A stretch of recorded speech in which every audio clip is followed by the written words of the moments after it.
Терең билим, кенен келечек. Саламатсыздарбы? Бүгүн 28 апрель Кыргыз мамлекеттик дене тарбия жана спорт академиясында жыл сайын уюштурулуп келе жаткан 5-чи билим фестивалю өтүүдө.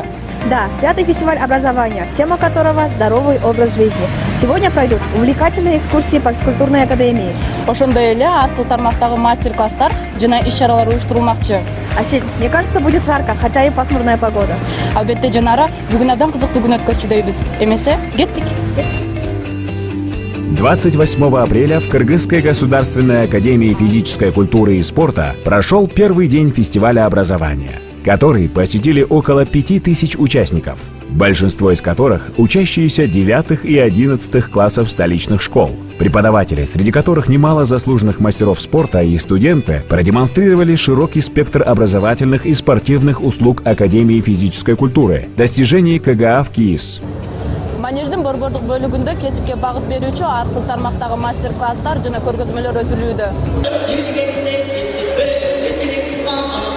Узнать о колледжах и лицеях, имеющихся в столице. И, конечно же, встретиться и познакомиться с ведущими спортсменами нашей страны. Фойе, коридоры и актовый зал физкультурной академии были украшены работами участников и победителей конкурса плакатов «Мы за здоровый образ жизни», проведенного среди школ города Бишкек.